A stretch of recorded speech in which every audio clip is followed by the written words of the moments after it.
I'm Abby Hornacek. I'm Ben Domenech. I'm Dana Perino, and this is the Fox News Rundown. Wednesday, November 16th, 2022. I'm Lisa Brady. Another record set at the southern U.S. border, raising more concerns about security. The Border Patrol has to deal with this wave of humanity instead of patrolling the border and seizing drugs and saving people from human trafficking. I'm Dave Anthony. The FBI says China is the number one threat to the U.S., and things could get really bad if China invades Taiwan. We ignored Osama bin Laden, for instance, until 9/11. We cannot afford to ignore China because China is much more powerful than Osama bin Laden was or ever could be. And I'm Carol Markowitz. I've got the final word on the Fox News Rundown. Just a few days after the forced resignation of his Customs and Border Protection Commissioner, the Homeland Security Chief, Alejandro Mayorkas, faces lawmakers and gets grilled on the continued surge at the southern border, an October record of more than 230,000 migrants crossing. And sources tell Fox News, October averaged about 2,000 gotaways every day. My question to you now is, can you guarantee that none of those people have criminal records? Florida Congresswoman Kat Cammack among the Republicans demanding answers on border security during a hearing on worldwide threats to the homeland. This enforcement work is not fun, Congresswoman. This is a noble profession in which people risk their lives to conduct it. And you know that very well. All the righteous indignation. Here we go. The Biden administration has said it inherited a broken immigration system, but has faced criticism from some Democrats, too. Policies have to change. You can change individuals, but if you don't change the policies, then you're not going to make a difference at the border. Texas Democratic Congressman Henry Cuellar says he supports legal migration and law and order at the border. This as a court fight continues over Title 42, the Trump-era COVID-related rule that has allowed the U.S. to turn away many asylum seekers. A federal judge ruling late yesterday that it's unlawful, calling it arbitrary, and suggesting the CDC could have used other measures to address COVID concerns. But that rule does nothing to stem the surge of illegal crossings. Still, Mayorkas says the sovereignty of the United States stands strong. Well, it's true that we're still a sovereign nation, but, to pretend that there is not an actual crisis of this chaos that's at our southwest border. We ended the month in October at 230,000 encounters. Ronald Vitiello is a former Border Patrol agent who has served as Deputy Commissioner of Customs and Border Protection and former Acting Director of Immigration and Customs Enforcement. It's unfortunate that the men and women of DHS have to watch their leader talk about the border being secure on television in front of Congress, when anybody that lives on the border, anybody that's been in the Border Patrol for 5 minutes, knows that's just not the case. They're overwhelmed down there. And the cartels are setting the agenda, not the government, not the line agents. This reckless policy emanating from the White House has caused complete chaos down there. Can you put that 230,000 encounters number into some sort of context for us? Because I'm not sure that, most people have a handle on exactly what that means in terms of how overwhelming that is. Yeah, so you think about a place like Yuma, Arizona, there's probably nearly 1,000 agents assigned in Yuma. And when the border is seeing 230,000 apprehensions a month, that means in a place like Yuma, that's several hundred people in 24 hours that are taken into custody by the Border Patrol, which means that they're probably not able to send people to the line to protect and patrol the border because the system is overwhelmed. They're overwhelmed by getting these people into custody, putting them in the system, making sure that they're humanely cared for during the time that they're going to stay in CBP custody. And so the Border Patrol has to deal with this wave of humanity instead of patrolling the border and seizing drugs and saving people from human trafficking. We had over 800 people died on the southwest border attempting to enter just last year. That number has never been that high in the history of us collecting that data. This is the worst year on record for deaths at the border.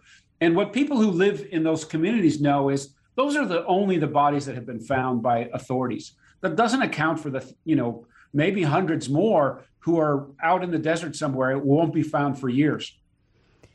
It seems to have faded from the headlines somewhat recently, especially now that the midterm voting is over. But buses are still rolling from Texas to other states, especially New York City, busloads of migrants. Do you think that's been an effective policy by Texas and some cities down there near the border? It matters on what they're trying to accomplish, right? What they've succeeded in doing out of Texas is relieving the border communities that are completely overwhelmed by these populations and sending them to some place where they intended to go in the first place, right? So they've been released by our government into the local community, and the state has taken it upon themselves to take them from the border. And since they're taking them, they've decided to take them to New York. And the twofer here is they're also getting attention to a problem that's being ignored by most of the politicians, certainly the ones that are in power now, including the White House. They said that we didn't have a crisis on the border. They ignored it. Now they're saying it's just fine. The border's secure. The sovereignty of the United States is still intact.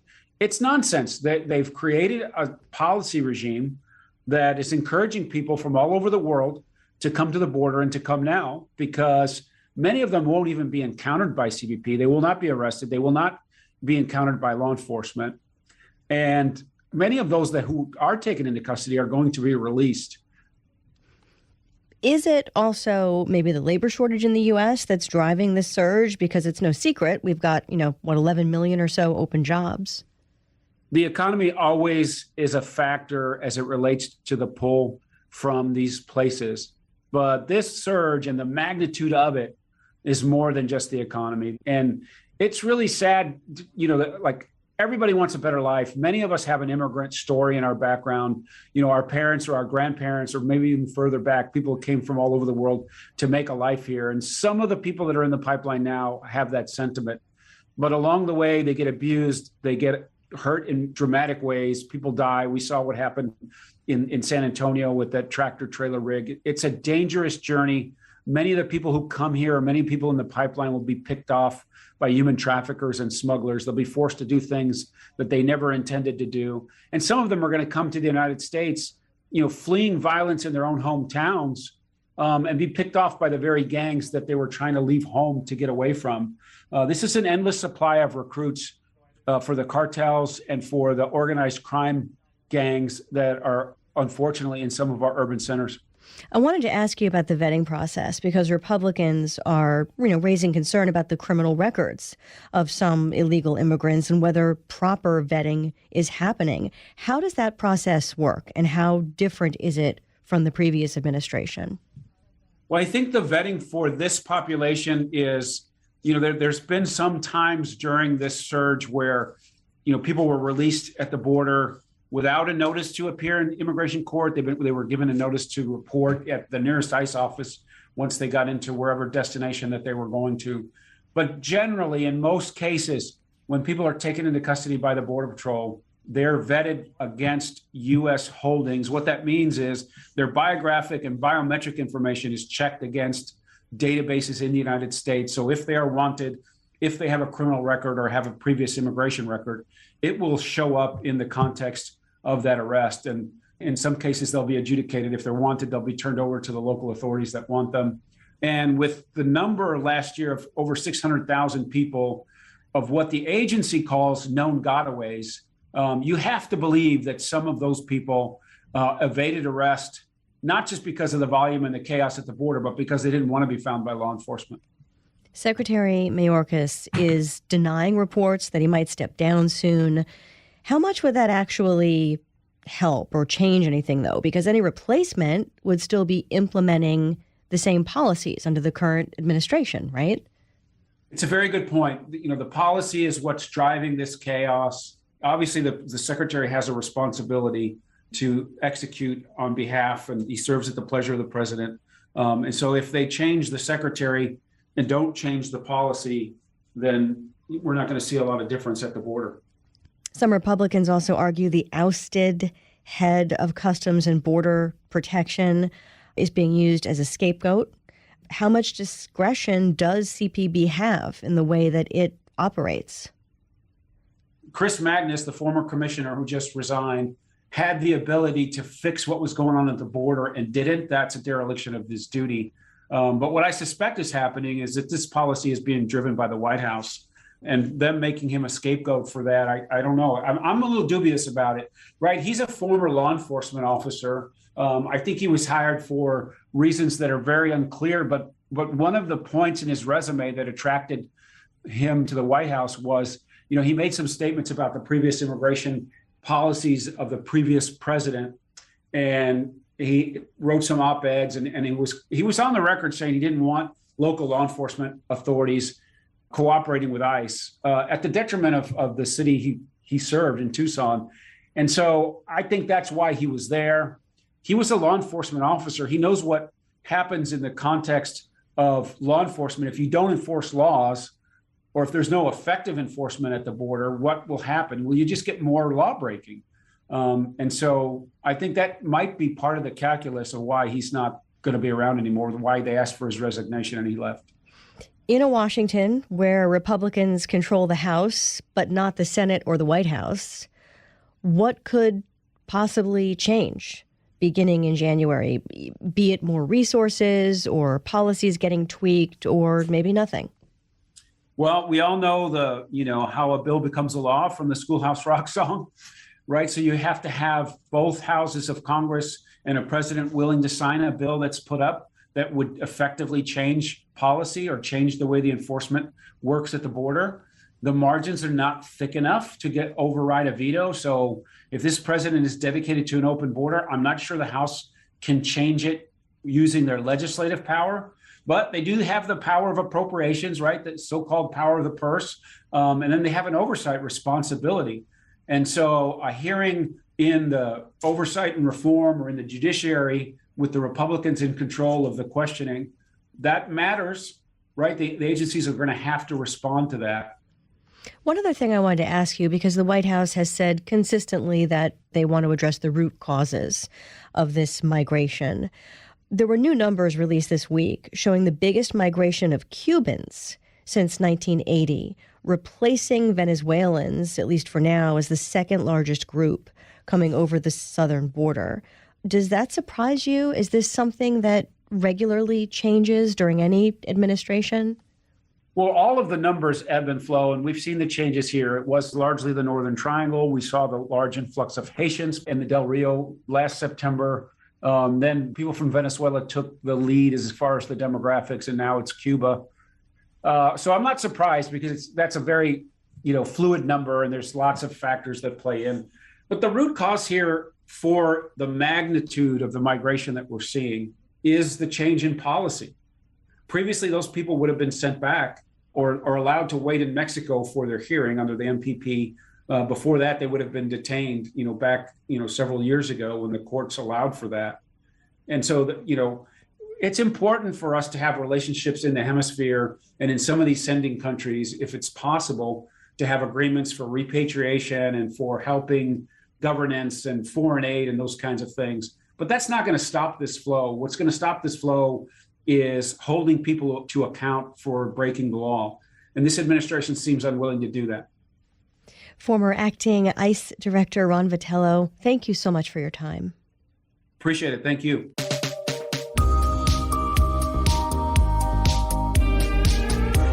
This is Carol Markowitz with your Fox News commentary. Coming up. Can the U.S. and China get along? President Biden thinks so. We're going to compete vigorously, but I'm not looking for conflict. I'm looking to manage this competition responsibly. That's right after his long meeting on Monday before the G20 Summit in Indonesia with Chinese leader Xi Jinping. I didn't find him more confrontational or more conciliatory. I found him the way he's always been, direct and straightforward. And do I think he's willing to compromise on various issues? Yes. They also did talk about areas of contention from human rights to Taiwan. We were very blunt with one another about places where we disagreed. To underscore how serious the stakes are, FBI Director Christopher Wray told a House hearing yesterday. The greatest long-term threat to our nation's ideas, innovation, and economic security, our national security, is that from China. And Chang agrees. And it's not only what China has been doing, with regard to, let's say, stealing U.S. intellectual property, national security secrets, spreading COVID-19, distributing fentanyl, you name it. Gordon Chang is a senior fellow at the Gatestone Institute, author of the book The Great U.S.-China Tech War. The threats that we perceive from Iran, North Korea, Russia, they're really China threats because China is fueling, for instance, the war in Ukraine with its elevated commodity purchases, supplying military information, all the rest of it. And of course, we have the economic relations between Beijing and Pyongyang and Beijing and Tehran. And this really means that the problems in the world are actually being aggravated by China at the moment. There was some talk that maybe China wasn't too fond of what was going on in Ukraine. There was also the mention that when President Biden and Xi Jinping met, they both said that it's totally unacceptable for the use of nuclear weapons, something that Vladimir Putin hinted could happen in the war in Ukraine. So how involved is China really? China's opened up its financial sector to Russian institutions that have been sanctioned. And as I mentioned, the elevated commodity purchases. And that finances the war.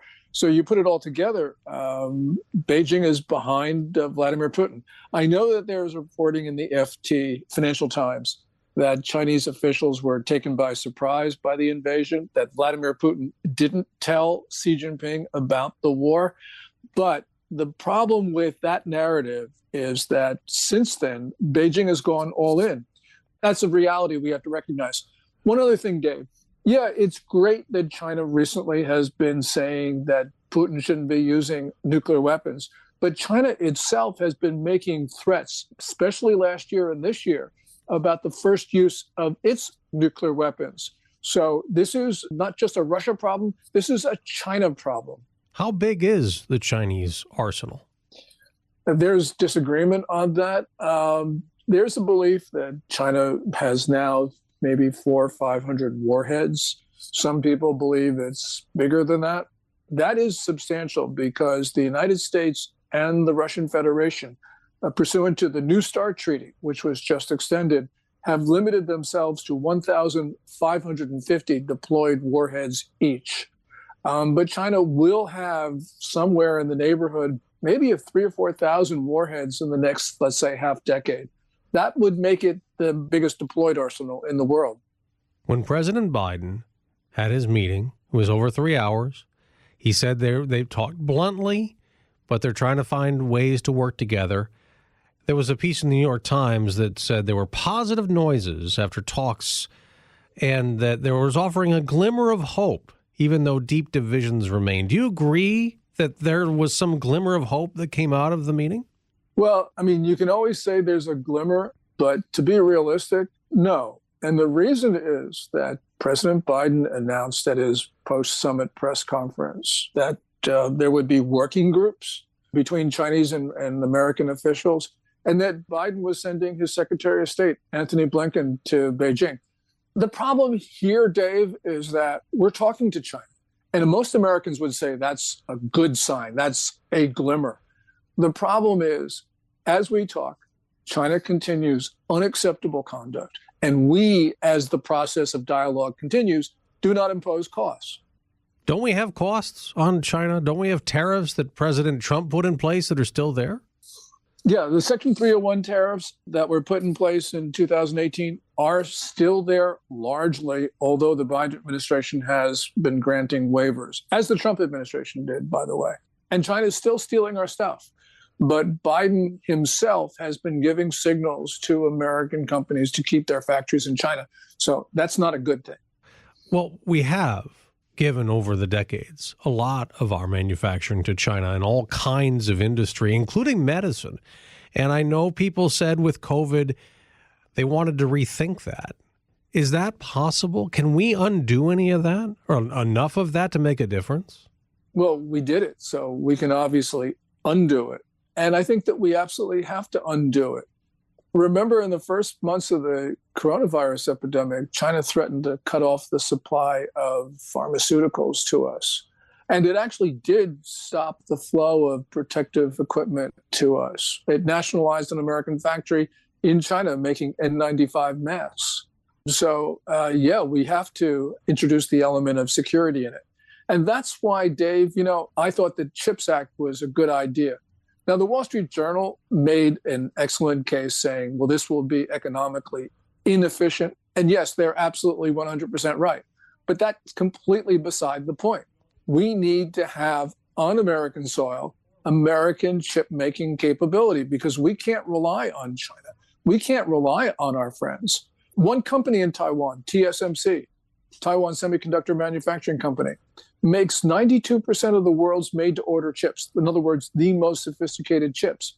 If we lose Taiwan, we lose our chips. There's a lot of worry about losing Taiwan to China, which considers the island nation its own territory. Back in August, China reacted angrily with military drills all around Taiwan after House Speaker Nancy Pelosi visited to show American support. And before Monday's meeting with President Biden, Xi Jinping said, as the wheels of history roll forward towards national reunification and the revival of the nation, the complete reunification of the motherland must be achieved and can definitely be achieved. So Gordon Chang says it is a real possibility that China tries to take Taiwan over. Remember that Xi Jinping, the Chinese ruler, has made it a test of personal legitimacy that he annexed Taiwan one way or another. We know that he's engaged in the fastest military buildup since the Second World War. And even more ominously, he has been mobilizing China's civilians for war. So this is not just a military effort. This is a total country effort. We have got to match that if we have any hope of deterring him. And I can agree with President Biden, as he said on Monday, that an invasion of Taiwan is not, quote unquote, imminent. But just because it isn't imminent doesn't mean we can just ignore it. We Americans are very, very good at ignoring what our enemies say. We ignored Osama bin Laden, for instance, until 9/11. We cannot afford to ignore China because China is much more powerful than Osama bin Laden was or ever could be. So we could lose our country because we are not taking these signals from China seriously. Okay, all right, back up. Taiwan's one thing. You said lose our country. How do we lose our country if they invade Taiwan? Because Taiwan has become the test of American credibility. But China at the same time is attacking our democracy, and they are fomenting violence on American streets. They are trying to create a civil war, as we've seen from TikTok and their bots and their propaganda networks. They have killed, as of now, 1,075,000 Americans with COVID-19. Dave, we don't 100% know the origin of SARS-CoV-2, the pathogen that causes this disease, but 100% we know that Xi Jinping took decisions to spread it beyond China's borders once it got out into Wuhan and the central parts of China. For weeks at a critical time, they lied about contagiousness. They knew it was highly transmissible, human to human, but they told us and the world it was not.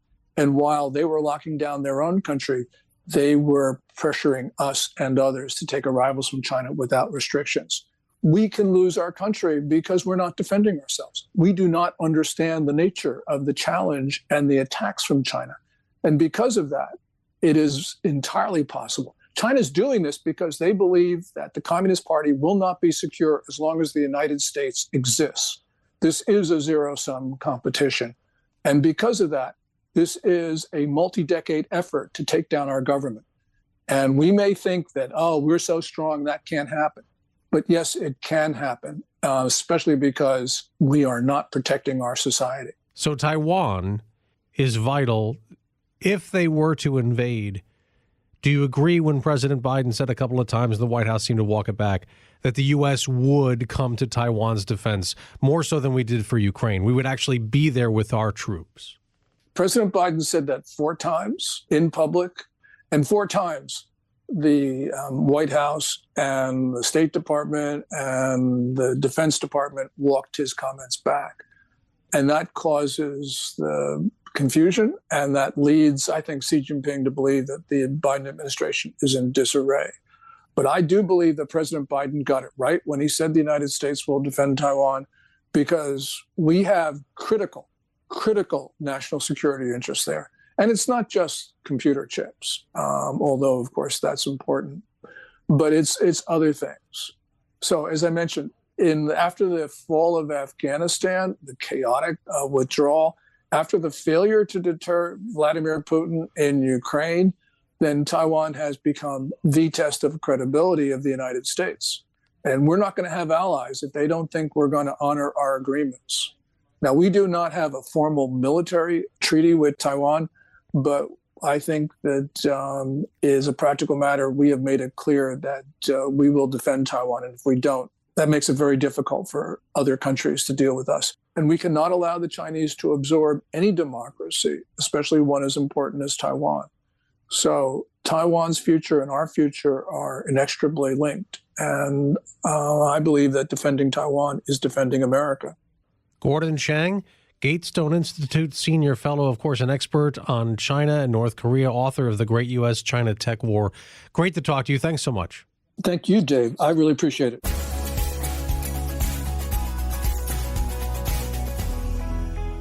And in other news, I'm Gianna Gelosi. With inflation soaring and bird flu wiping out turkey flocks, some Americans are seeking alternative ways to celebrate this Thanksgiving holiday. A survey by online financial advisor Personal Capital found 1 in 5 Americans have doubts about whether or not they'd have enough money to cover the cost of Thanksgiving this year. Turkeys now cost $1.99 a pound in parts of the country, compared to $1.15 a pound a year ago, according to the USDA. To pivot, people are switching to smaller dinners, eliminating a dish, and even asking guests to bring their own alcohol. Gen Z opting for meals of soup, salad, and pizza, and are more willing to ask friends to pay their share of the feast. A quarter of respondents say they're skipping the holiday altogether. Some retailers seem to be competing to offer the biggest bargain this holiday. Walmart going to sell turkeys and trimmings at last year's prices, basing prices on average costs from November 1st through December 26th, 2021. Aldi is doing a Thanksgiving rewind, reverting costs to averages in 2019 before the pandemic. Appetizers, desserts, sides, beverages, all going to be up to 30% off, including cornbread stuffing, green beans, apple pie, even wine. Finally, Lidl is offering Thanksgiving baskets that feed up to 10 people for under $30. The discount is available to anyone who's part of Lidl's loyalty program. According to the Consumer Price Index, the cost of food rose 11.2% in September compared to a year ago. However, food at the home category, which is food purchased at grocery stores, rose 13%. For the Fox News Rundown, I'm Gianna Gelosi.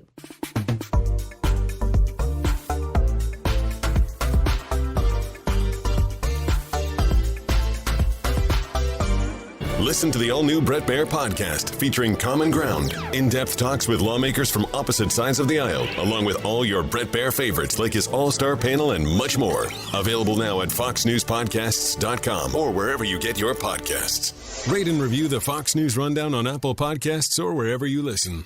It's time for your Fox News commentary. Carol Markowitz. What's on your mind? Is there anything masking can't do, except for control COVID spread, of course?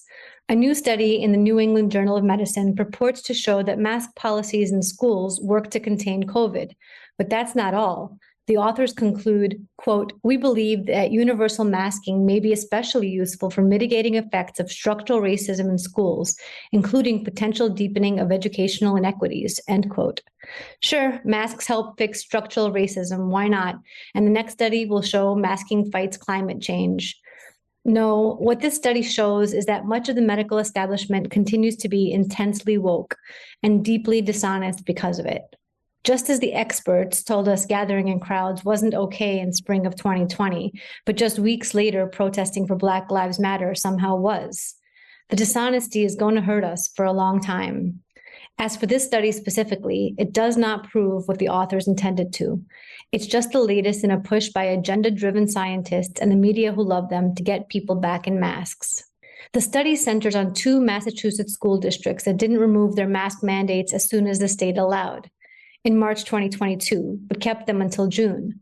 A few months later, they saw slightly lower COVID rates than other districts. It's amazing that COVID could lay in wait like that, ready to punish those who behaved badly months earlier. What's even more startling, COVID rates in all the schools were higher before anyone took off their mask. But that uncomfortable fact goes unmentioned in the write-up. Plus, the study doesn't look at actual mask use, just the mandates, nor does it account for any differences in behavior, income level, lifestyles, and so on, which also means it can't show a thing about masks and structural racism, whatever that is anyway. It's pathetic that in November 2022, we have to keep pointing out the obvious, and that garbage science like this destroys everyone's confidence in the medical field. Pre-COVID, trusting the medical establishment was the default for all of us, most conservatives included. I'm firmly on the right, but when the health agencies told me in the early days of the pandemic that masking worked, I believed them. Yet things quickly stopped making sense. Masking outside seemed ludicrous right off the bat, yet it would be a long time before these same health agencies admitted it. It wasn't that we stopped believing in masking, it's that we were lied to and then realized it. And common sense did not prevail at all in blue areas. Again, the problem isn't just with masking. It's that the medical establishment has gone fully woke. Wokeness goes hand in hand with forced conformity. No one is allowed to step out of the woke lines, though those lines are free to shift at any time. It's very Soviet. Under those rules, you can't be critical of even this cockamamie study. You're supposed to see that someone squiggled some lines on a graph and pretend it proves something it clearly doesn't, because you need to support your side. Inside the woke echo chamber, you even have to embrace insane ideas like masking fights racism. No one at the Times could write an article about how a study like this is gibberish. Medical professionals and journalists who point out the obvious, that the study makes no sense, will be quickly excommunicated. It's sick, and it has to stop. This isn't science, it's politics, and this woke cancer has to be fought until it's defeated. This is Carol Markowitz.